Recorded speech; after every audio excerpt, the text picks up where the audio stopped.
الحمد لله وأشهد أن لا إله إلا الله والصلاة والسلام على رسول الله وعلى آله وصحبه ومن والاه. رب اشرح لي صدري ويسر لي أمري واحلل عقدة من لساني يفقه قولي. I want to ask you if you know who said this dua that I just said.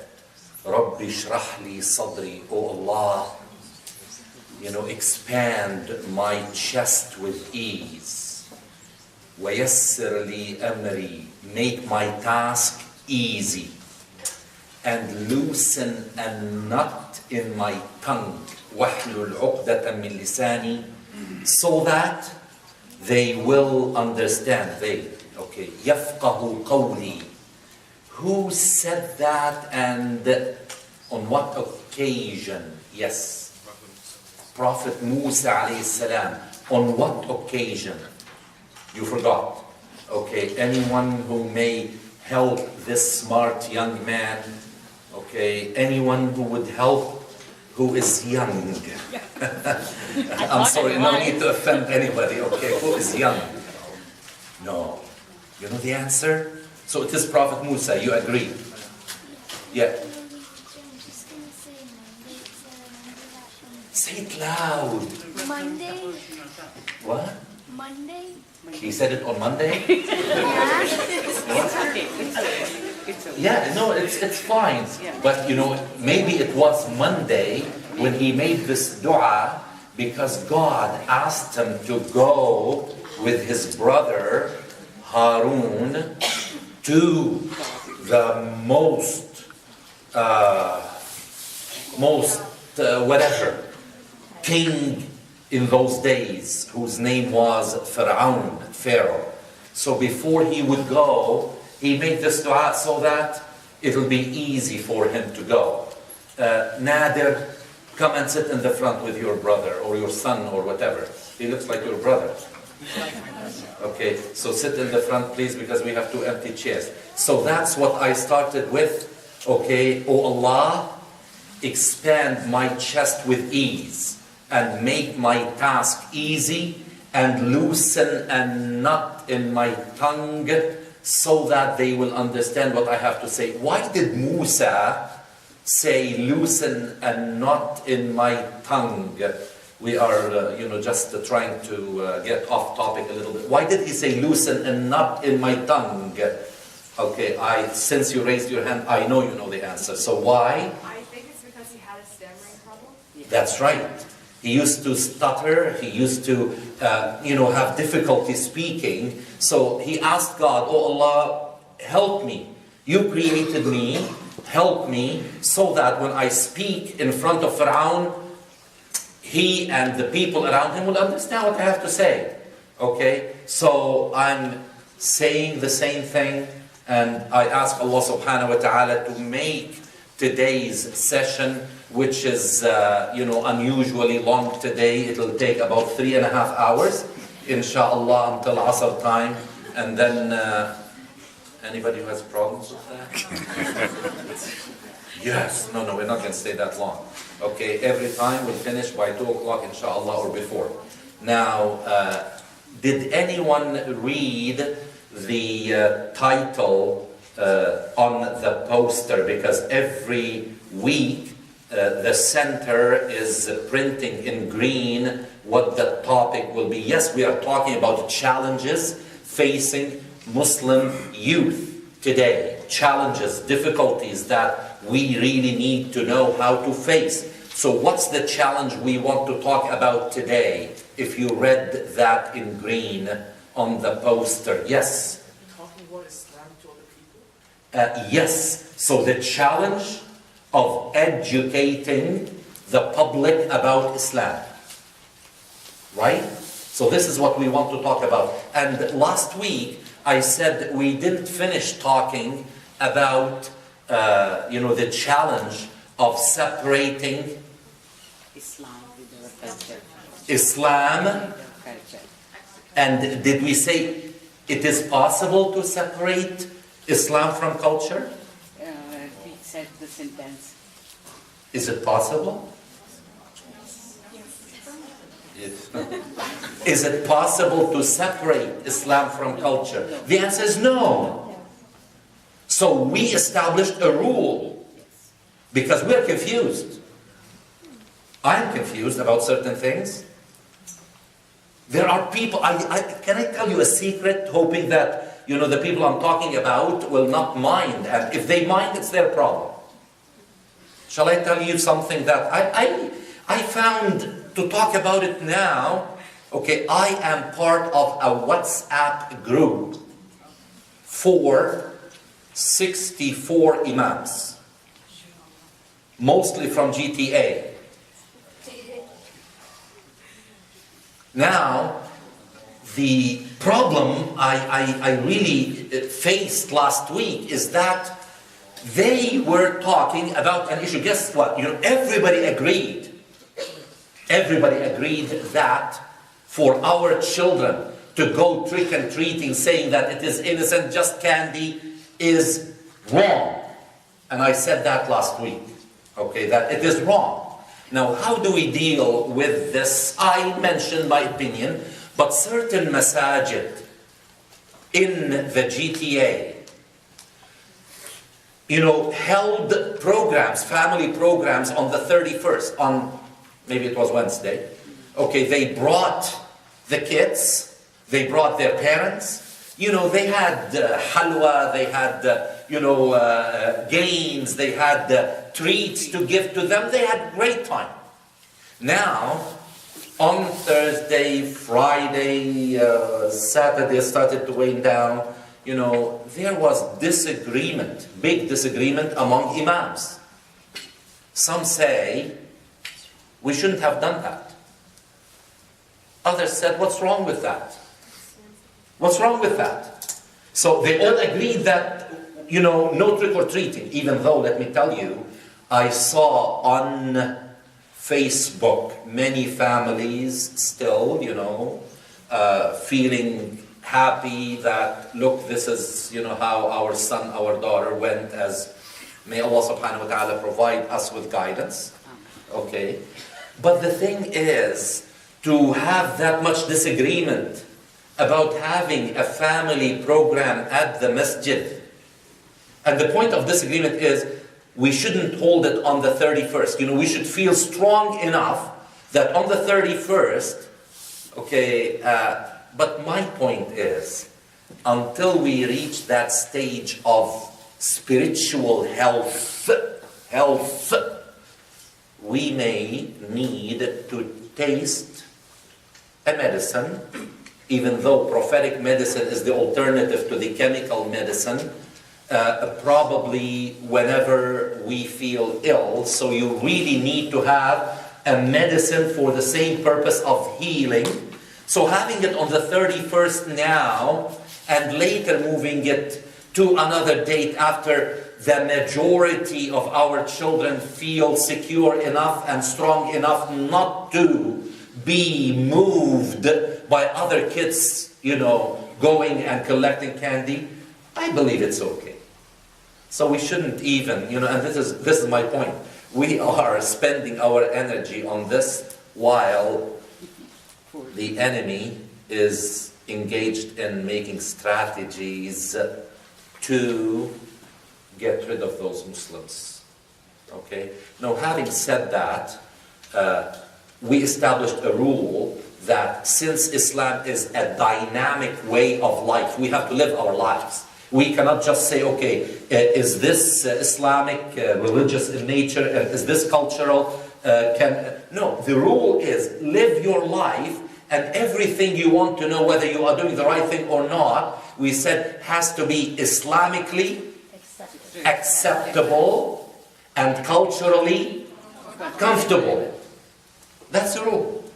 Ask yourself, is it culturally comfortable? After you ask, is it Islamically acceptable?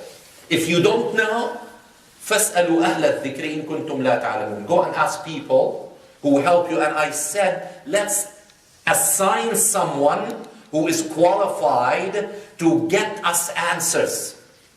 Because not every Muslim can be in touch with a scholar who can give fatwa.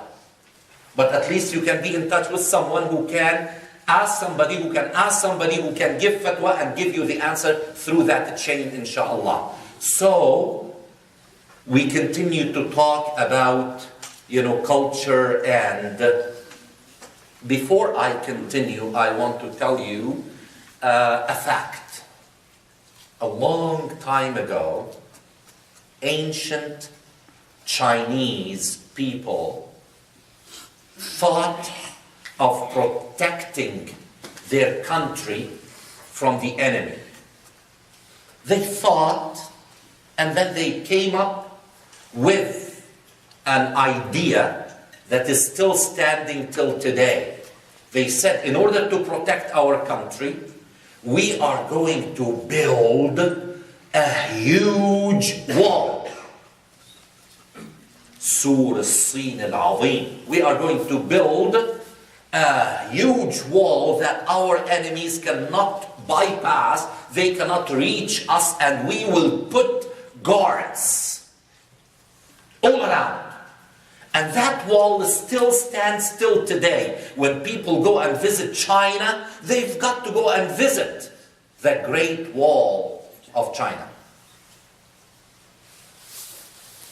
But in the first, or after the first 100 years of building that wall, China was invaded 3 times, and in all 3 times, the Chinese lost.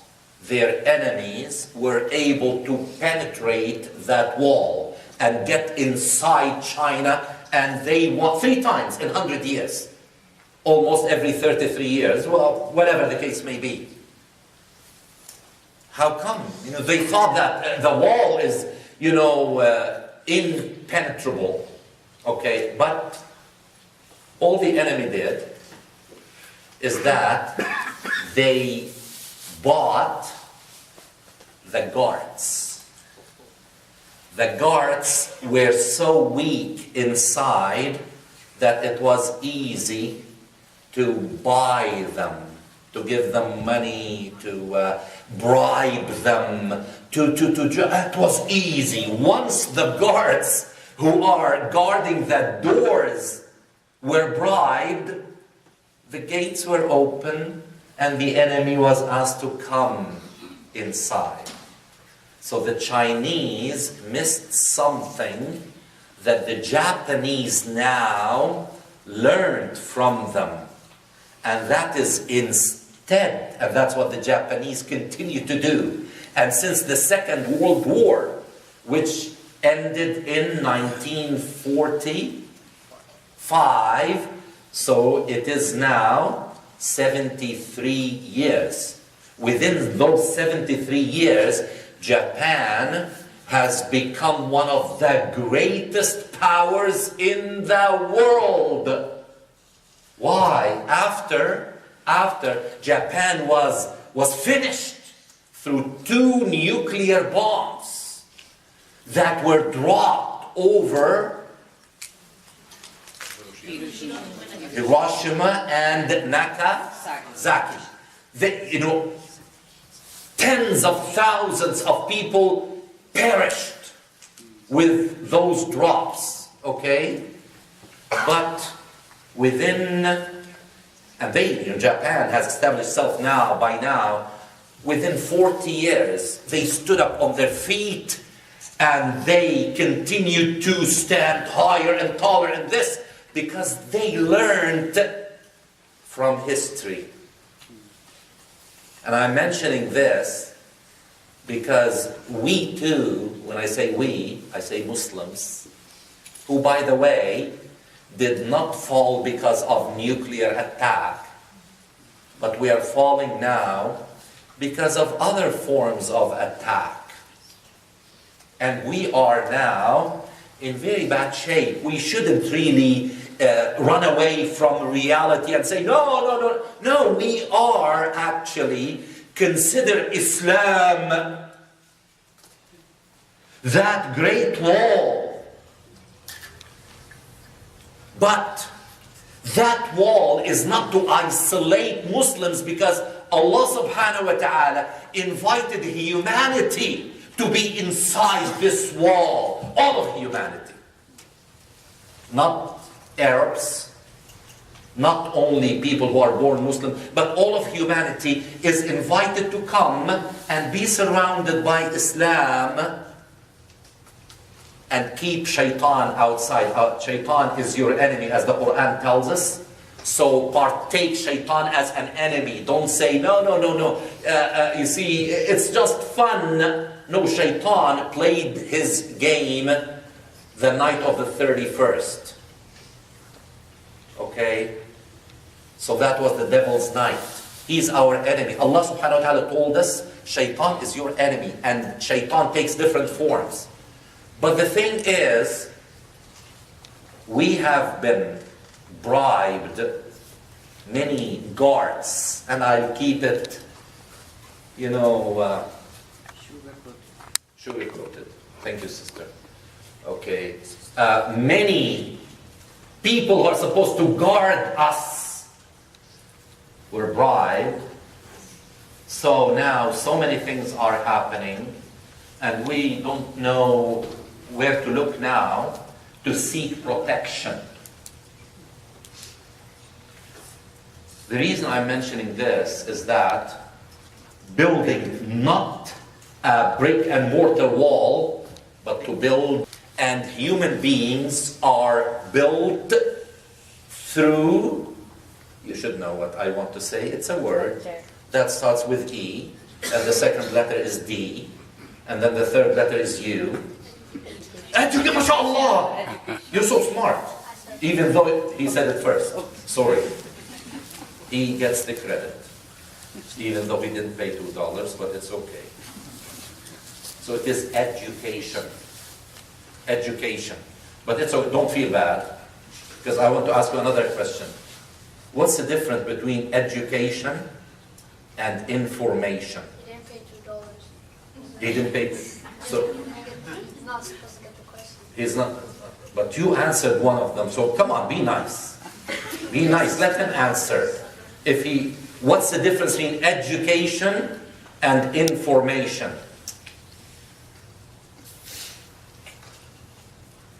Can I give you a hint that there are so many informed people that have lots of information, but they're not educated.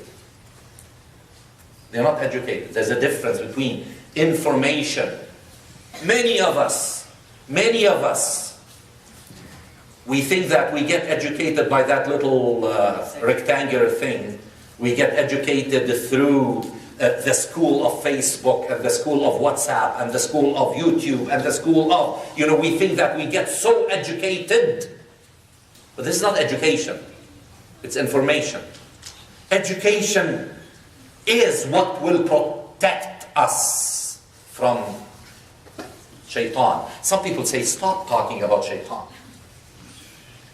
Now, and I may accept that argument. I'm not talking about shaitan as a fairy tale.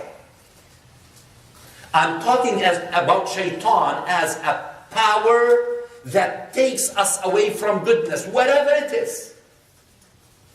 The way you want to visualize it and call that power that takes you from goodness, call that power shaitan. Now, in order for us to stand up on our feet again, we need to be educated. But notice, you said, or who said, that the title on the poster is The Challenge of Educating the yellow jacket. The challenge of educating the yellow jacket. Is that? That's what you said. He said it. Oh, sorry. The one he said that. So the challenge of educating what? Who said the public?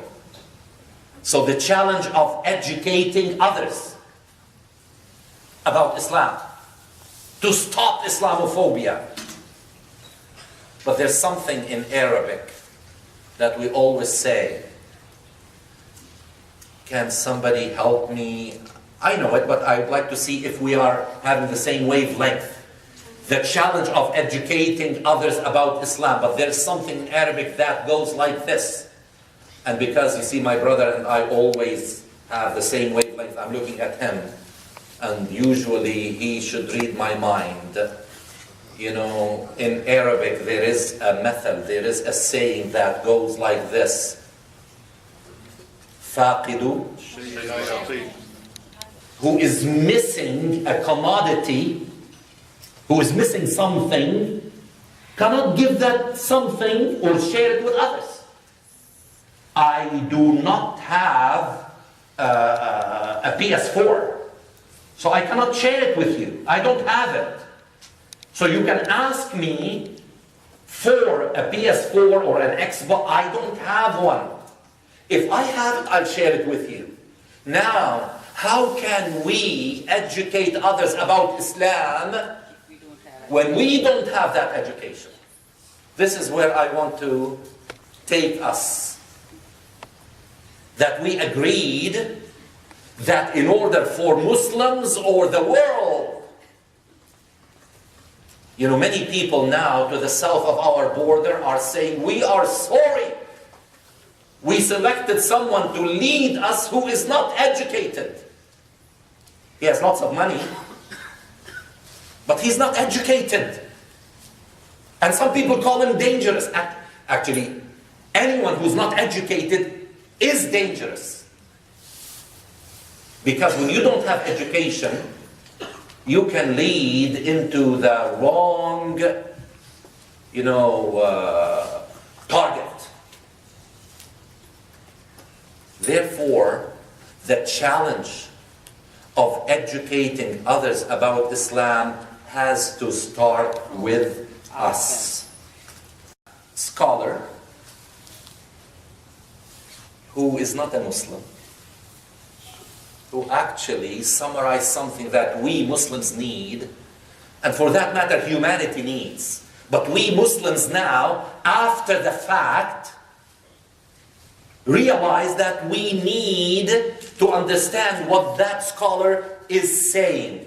He said, if you want to destroy a human being or a group of human beings, you really need to destroy three things first. And once you destroy them, that group of human beings is finished. Number one, you have to destroy the family. Number two, you have to make education appear to be education when in fact it is misinformation, miseducation. It is not education. So try to play with what people assume is education. Try to inject into it things that are not truthful. Try to make it appear to be something which it is not. So destroy the family, destroy knowledge, and by that, education. And number three, can somebody guess? No, religion is education, but destroy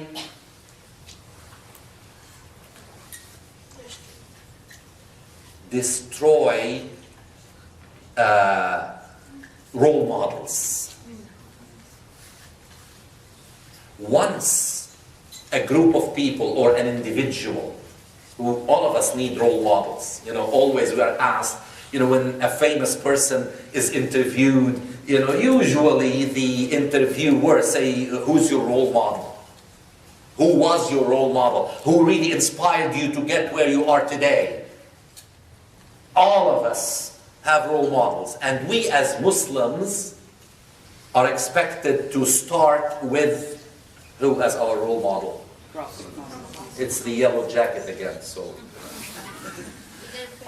It's Prophet Muhammad sallallahu alaihi wasallam. And many of you are shaking their heads. So now we are discovering what's going on.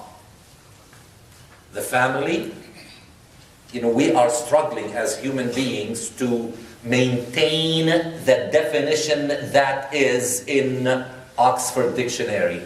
That definition is no longer, according to politically correct societies, valid. We cannot define a family as I grew up to understand, as it is taught to our children in the public school system. That definition is no longer. So the family is being attacked. A family now, especially, there are children who really watch programs on television where, in such a glittering backdrop, kids are yelling at their parents, telling them off, hitting their parents. And then the kids want to grow, so they end up doing the same thing. There are parents today who are being, listen to this, you may hear it's children being abused by their parents, but I am hearing more and more about parents abused by their children. You'll say, come on, don't talk, don't exaggerate. I tell you, I cannot exaggerate in those presentations. I can't. But there are children who think that this is, Ya Satir Ya Rab. I tell you, if when I was still growing, my father would be sitting where he sits, and then I will sit on a chair, basically facing him, and because I really want to feel comfortable, and I sit a little bit more comfortable than my father, and I wouldn't even think of just raising my feet and just put them, in the Ya Satir Ya Rab. I know what will come if I would even think about it. Today, it's normal. Why are you upset? I just want to be comfortable in my family room. So what's your problem, Dad? The family is being attacked. And we will talk about the challenge of maintaining the family the way it should be. The family that was given in a recipe in the Qur'aan in many places, how to maintain a healthy family. Nobody is saying that, the father has to be, like this, and the mother... No. Allah subhanahu wa ta'ala described a family as a place of peace and tranquility, where when you come, you will enjoy. Everybody is really loving to be in the company of other members of the family. So this is one. You want to destroy an individual, destroy a community, destroy a society. So number one, attack the family. Number two, cut into education. You have to play with education. And now, this is, because I want to talk about this today, or for the rest of the time, I don't know if I'll be able to finish. Probably I won't. Let me talk about number three. Number three, we will talk about that. Let me tell you first. You heard from many years now. It's been for maybe a decade and a half, where Prophet Muhammad ﷺ is being attacked, ridiculed. Before you were born, many of you, there was a novel by a supposedly a Muslim-born novelist by the name of Salman Rushdie. He wrote a thick novel called Satanic Verses. Okay? I read the entire thing because I needed to, produce a response. And I tell you, the most painful reading I had in my entire life was to go through that book. And there are people, by the way, who are following suit. There are people living today. There are people living in London, Ontario. There are people who are living in Toronto. There are people living who are Salman Rushdi's. And they are doing the same thing. Their purpose is to go all the way to the role models of Islam, tarnish their images, because if they discredit the role models, then, let's say if Prophet Muhammad ﷺ is discredited, what would be left of Islam? Nothing. So you will start with Prophet Muhammad ﷺ, immediately the Qur'an will be discredited, because he's the one who related the Qur'an to us. And once the Qur'an is discredited, there's no Islam left. So this is what is being done to discredit role models. And now let's go back to number 2, which is education. Education is being changed. It's being attacked. So many things. So many things. I want to tell you, I gave the Friday khutbah last Friday in Toronto, and I mentioned something that and please forgive me, I say things as they are, because all Pakistanis know that I love their culture dearly. But when there are things being done wrong, I have to say that this is wrong. Okay? So I did mention that it was wrong to have the blasphemy trial of that Christian young woman, and the judge was killed because he supported her. And she was, I'll tell you the story just for people to say, what are you talking about? This woman is Christian. During Ramadan, she was working in the fields. She got thirsty, so she went to the well. So other Muslim girls working in the field came with her, and you cannot drink. She said, I'm thirsty, I'm tired. No, you can't. And probably how, she was trying to say, something. She was declared as a blasphemous person, and a big case, and the ulama and the mulawis and things, they called for her execution.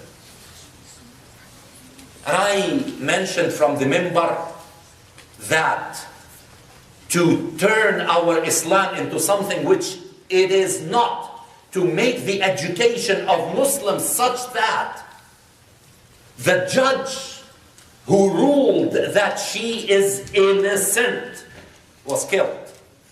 No, judge is not killed. The governor got killed who won at least. Sorry, see, he's a zealot. He's one of those. Anyway, the governor. Okay. Now, this is not Islam. And still they put her in jail for Yes. 10 years. Yes. So I was saying, and let me tell you, since Friday, I've been receiving emails from Boston, from Chicago, from Texas. It has reached all the way to those places that there is an Arab imam who is attacking Pakistanis, who is attacking, and this is what I'm trying to talk about. Education. Actually, it was my son-in-law who really helped me back from answering those emails. Yesterday he said, Leave them alone. don't answer, don't respond. Even though one of them actually described me by descriptions I won't even mention. Okay, but the thing is, the reason this is happening is that we don't know our deen anymore. This is where I want to get us. Before we will go and invite other people from Ahl al-Kitab to Islam and say, Takbir, Allahu Akbar. Now the Muslim community is becoming so strong. One more person entered the fold of Islam. Don't get too excited. Let's ourselves get to know. And this is where I want to ask now.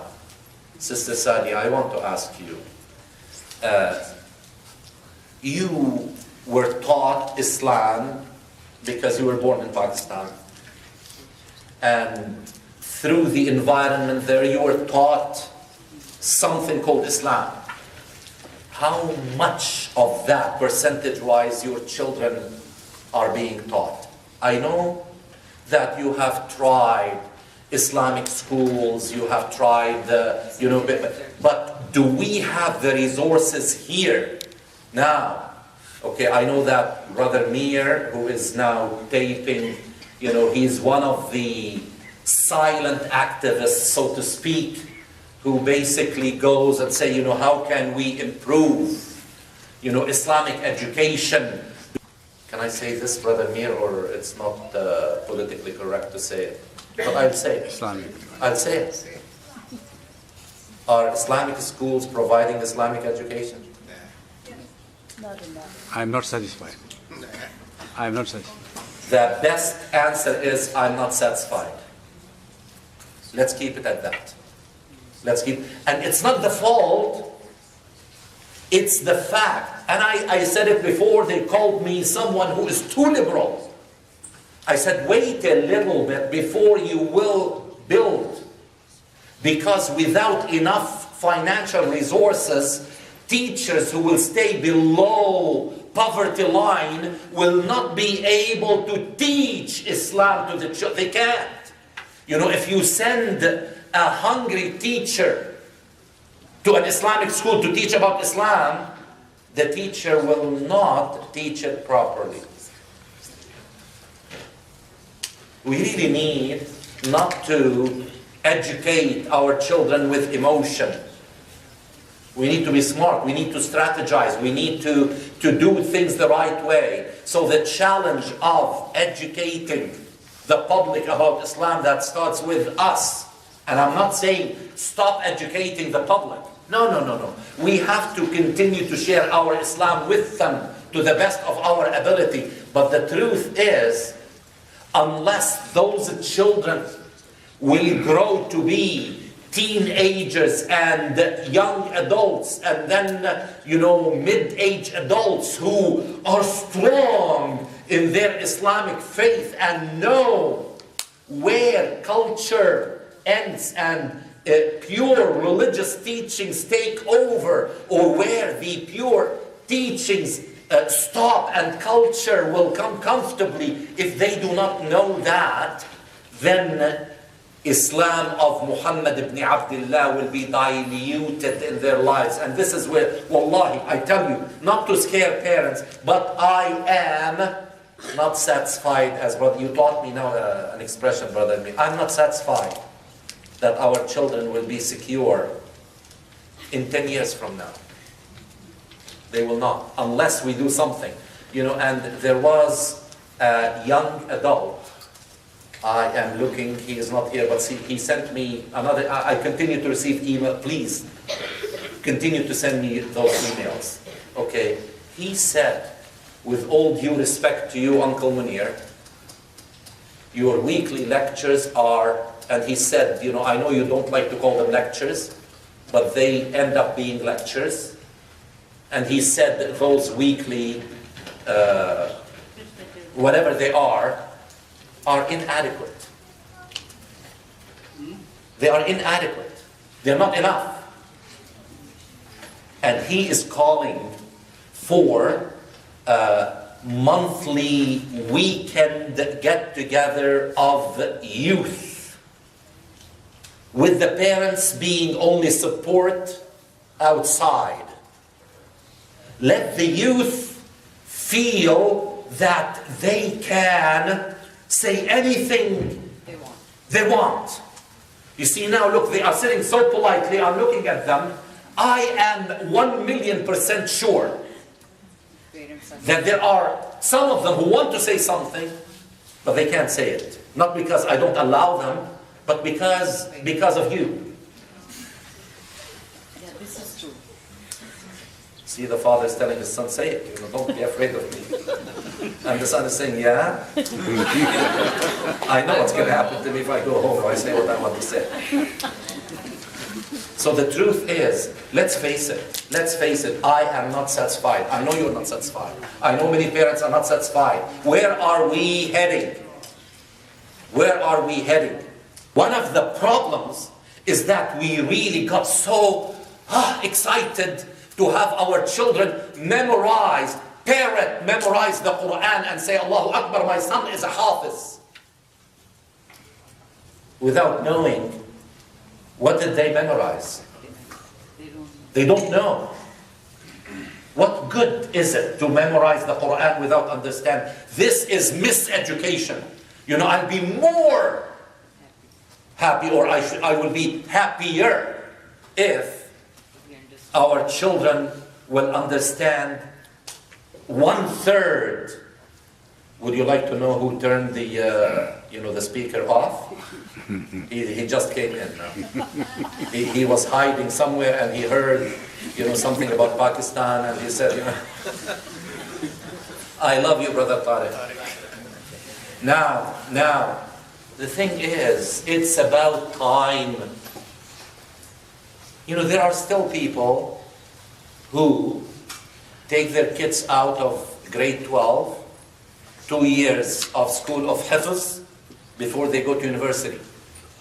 If these 2 years will be established to do Hafiz of Islam, of what's Islam, if we establish schools for the teachings of the Qur'an, and you know what? With that, we may memorize, the words of Allah subhanahu wa ta'ala, but to memorize the words without what's in the words, it's defeating the purpose. The way I was taught Islam is repeat after me. That's how I was taught. And if I did not repeat as per the pleasure of the teacher, there was a long stick waiting for me. Repeat. I tell you, just to have a joke, may Allah bless his soul if he's dead, may Allah give him a long time if he's still alive, my English teacher. Okay, when you are taught English by someone whose mother tongue is not English, they tell you. So I still remember one word. You may laugh if you want, if I say it, because that's what my children did. The teacher, English teacher. Walak ya ibni, repeat after me. Comfortable. Can you guess what that word is? It's comfortable, okay? So he said, walak, repeat after me. Comfortable. That's how I was taught.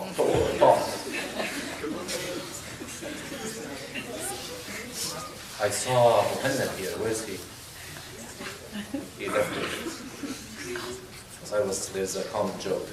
Okay. The same thing, when I first arrived in Canada, okay, I gave my first speech 3 months after my arrival at a youth conference in Toronto. And I learned 3 months into coming to Canada that if you want to give a speech, you have to start with an icebreaker.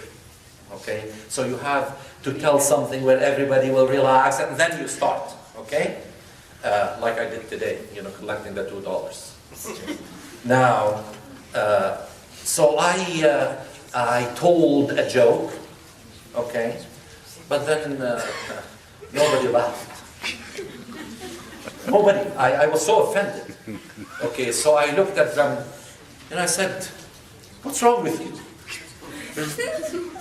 You didn't understand my joke? And then they started to laugh. When I said, you didn't understand my joke? Okay, they started to laugh and they said, oh, alhamdulillah, they are so slow. Okay. And then when I finished,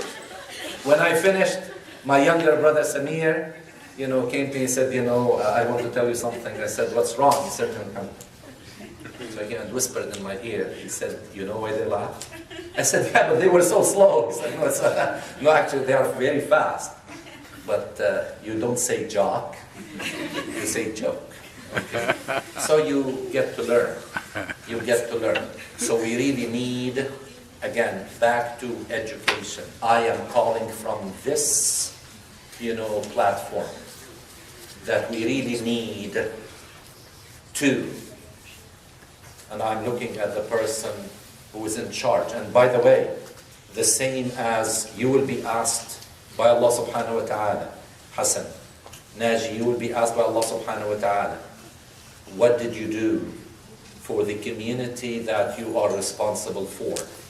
Okay, I call from this minbar that between both of you and those interested to call for a workshop or conference to revisit Islamic education in the West, whereby we learn from the Japanese model. In Japan, kids don't fail until they are in grade 9. There's no failure. And kids are taught, call it a course, call it something that is called akhlaq, manners. Kids are told to clean the school once they are finished. They have half an hour before they go home, they have to clean. The kids are taught how to respect their environment. The kids are taught how to eat without, throwing leftovers.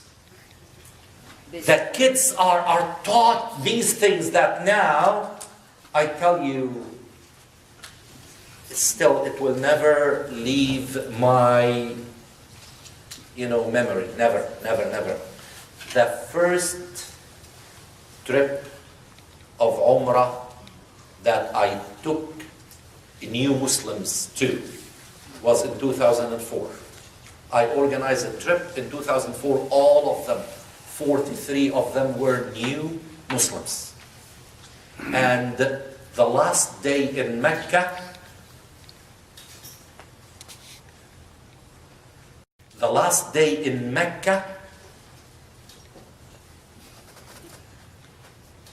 yes, I'm not angry, don't worry, but I want everybody to follow. You see, when someone is talking, you don't talk to each other, okay? No, it's okay, don't worry.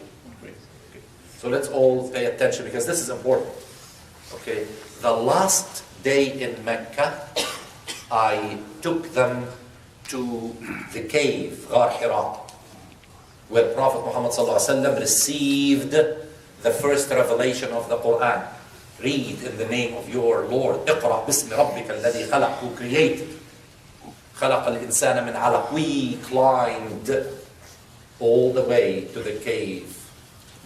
And then on the way down, we really needed to come down as quickly as possible because we need to get ready because we are leaving at 2:30 to Medina. So halfway as I was going, okay, they called me, okay, Dr. Munir. I stopped. Said, can we talk to you? And I said to myself, why do they want to talk to me on a slope? Can't they wait until we reach the base down? They said, can you stop? I said, maybe somebody's injured, maybe something. So I stopped. And then when they all gathered, I said, what's the matter? They said, can we stay one more day in Mecca? I said, no, we can't. I was annoyed that this is what's on their mind. Okay, can we stay one more? Because I thought they enjoyed Mecca. They want one more day. So I said, why do you want to stay one more day in Mecca?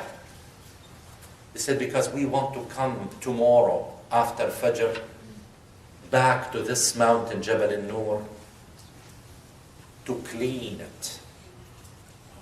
Because we cannot accept that there's so much garbage on the way leading to Ghar Hira, to the cave. We can't. We just can't. And these are the new Muslims. Some of them, were Muslim for a few months, some of them for 3 years, some of them for 20 years, whatever the case may be. But they could not really reconcile Islam with garbage. Because they were trained for cleanliness. Come and continue my talk. That's exactly what I was going to say. Because they were not trained. The thing is, if we teach our children from young age through a modified understanding of education. Hassan is upset with me now because he's not looking at me because I said you are responsible for Allah subhanahu wa ta'ala. Okay, now, honestly, unless we change the way we teach our kids, and I tell you, okay, now kids who are younger than 17, close your ear. No, don't do that. No, don't do that. We are not hiding anything from you. The truth is, unless we do something to change how we teach, when they will have a diluted form of Islam, we will be 6 feet under. We will not be around.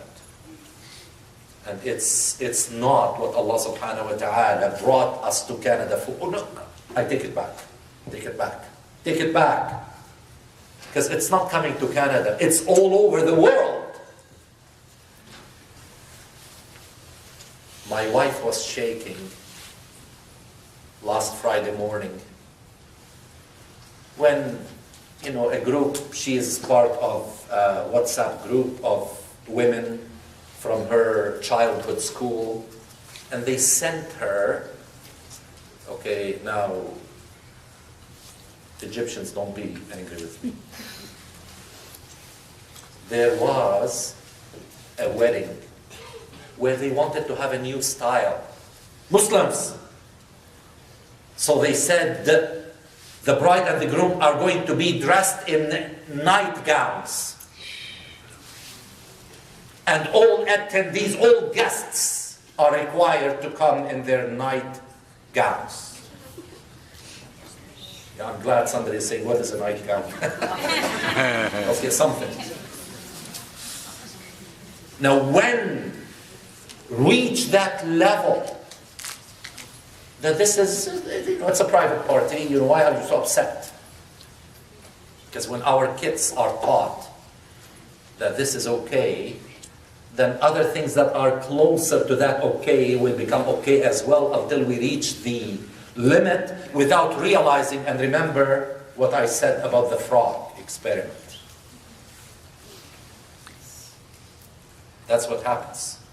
Because our kids now, in the whole earth, they are seeing a world with different spectacles than we saw it. Again, I like to mention things not in the third person, but as I received them. My brother, just this morning, sent, we, the brothers and sisters, my family, 6 of us, we have a group.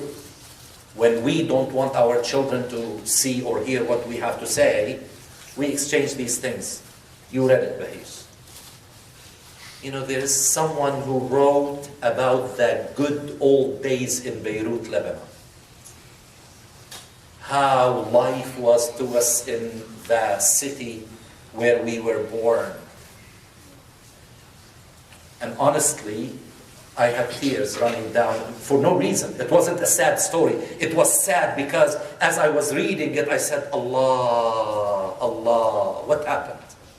What happened? As if he was talking about a different globe.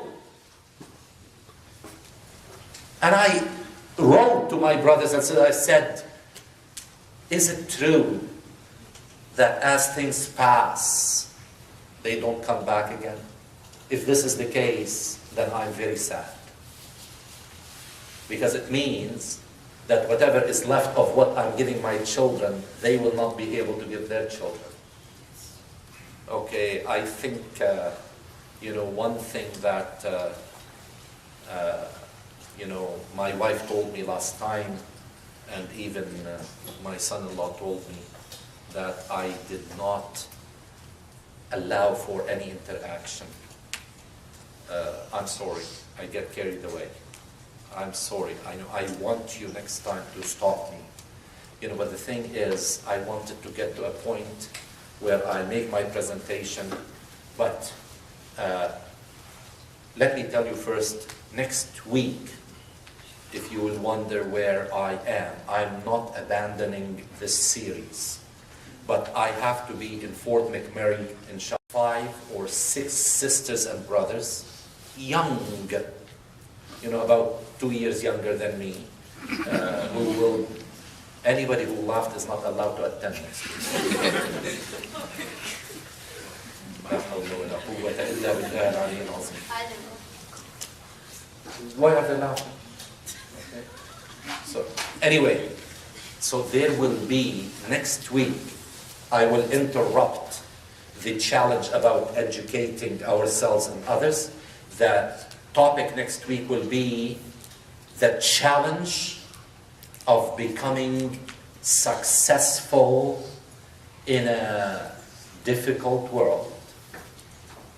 So 5 or 6 very successful young Muslims will be talking 10, 12 minutes each to share with you how she did it, how he did it, how they did it as a couple, you know, and I'm sure, inshallah, it will be exciting.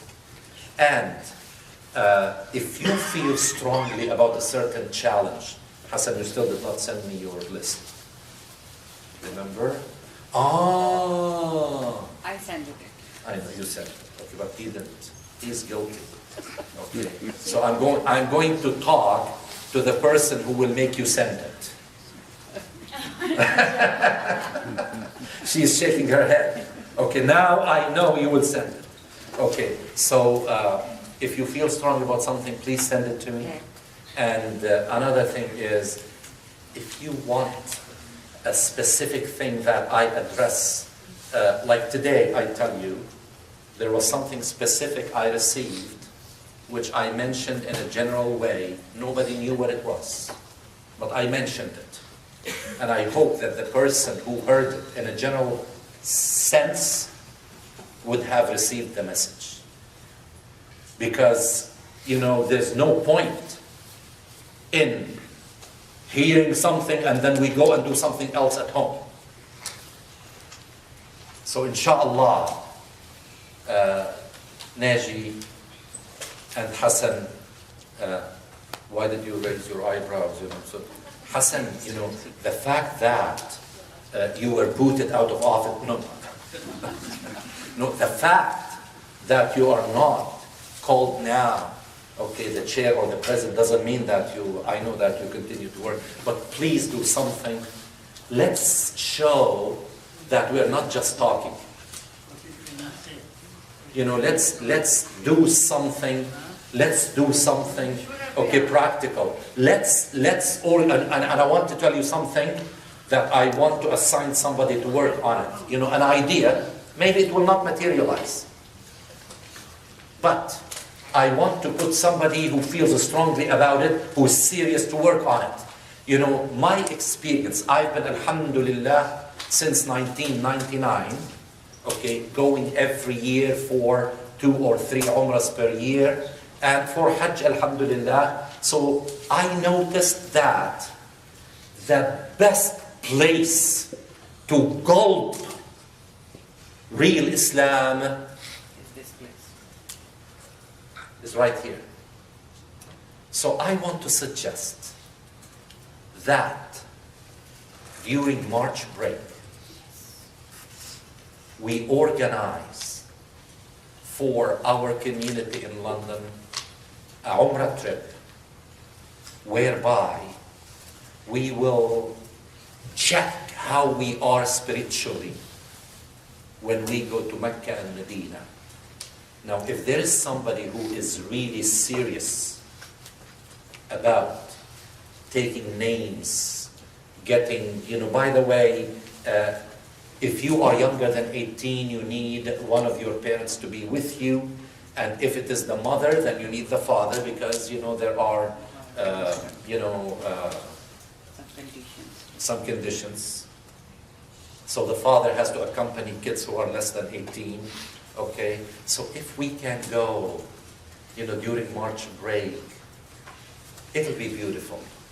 If there's somebody who will start to take names of interested people, students, kids, boys, girls, mothers, fathers, okay, can I see a show of somebody who is interested?